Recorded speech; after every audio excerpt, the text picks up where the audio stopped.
Assalamualaikum warahmatullahi wabarakatuh. Perkenalkan, nama saya Wahyu Refki, NIM 80 2019 0239.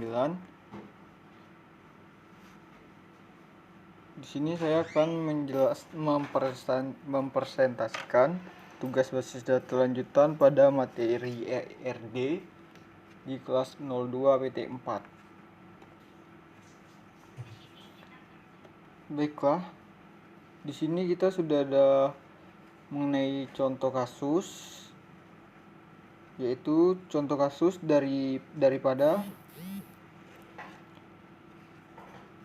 dalam perguruan tinggi. Mahasiswa melakukan kelas. Dalam kelas tersebut mempelajari mata kuliah dan diampu oleh dosen.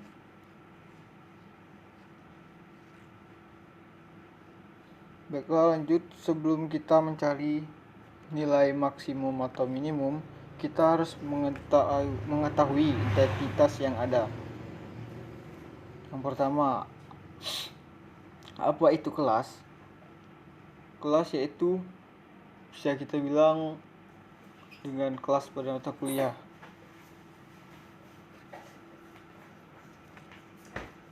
Dan yang kedua, identitas mahasiswa. Identitas mahasiswa yaitu seorang atau lebih yang mana belajar pada sebuah universitas perguruan tinggi. Contoh seperti saya di Unama,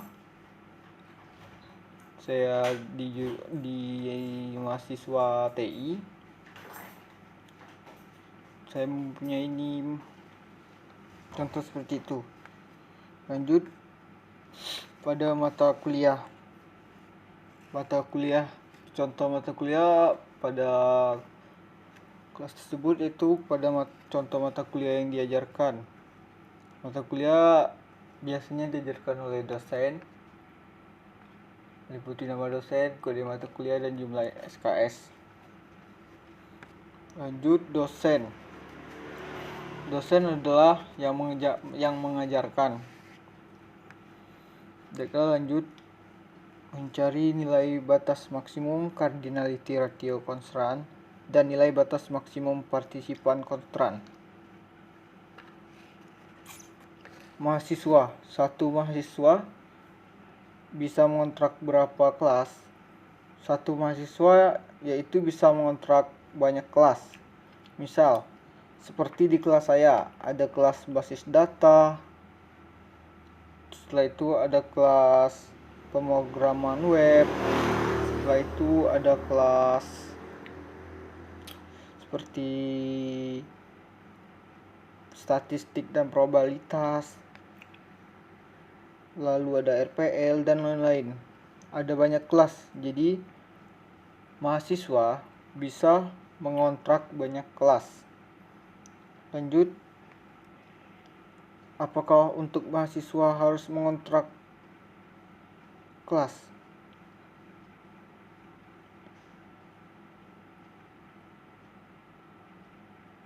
Tidak. Misalkan mahasiswa tersebut sedang berhalangan, misalnya sedang kerja atau sedang mengambil cuti, mahasiswa tidak diwajibkan untuk mengontrak kelas. Setelah itu,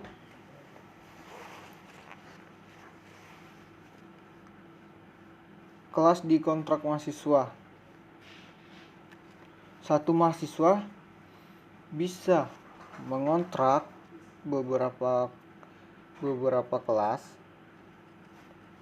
Satu kelas itu bisa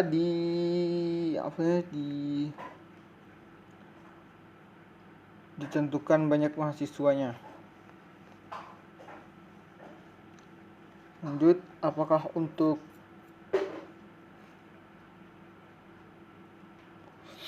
menjadi kelas harus di sebuah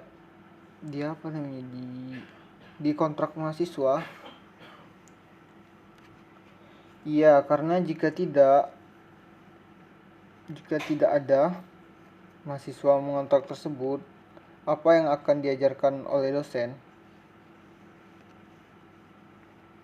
Lanjut.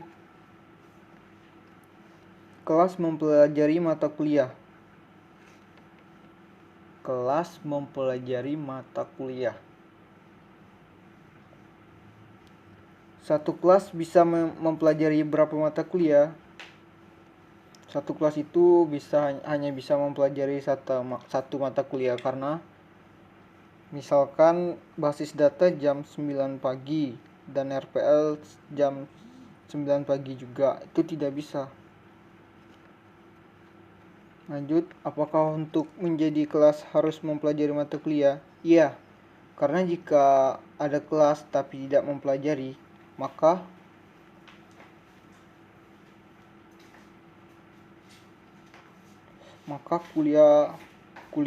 kuliahnya itu untuk apa? Lanjut.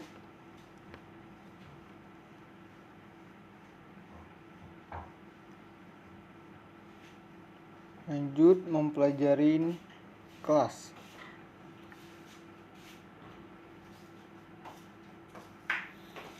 Satu mata kuliah bisa dipelajari berapa kelas?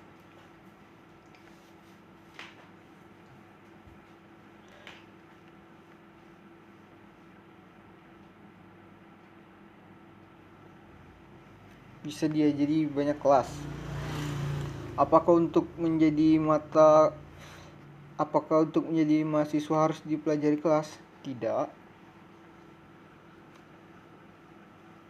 Lanjut, kelas diampu oleh dosen. Satu kelas bisa diampu berapa dosen?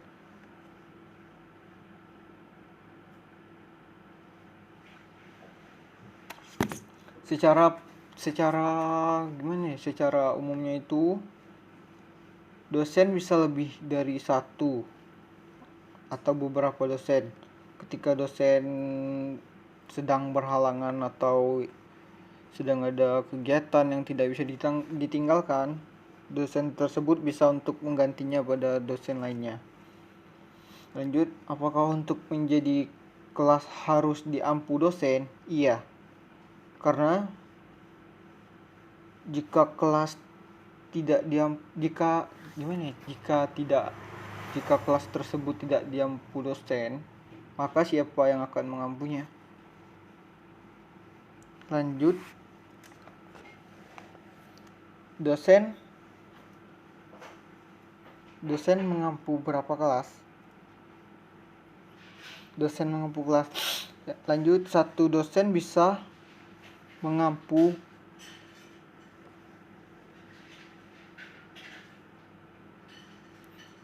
berapa kelas?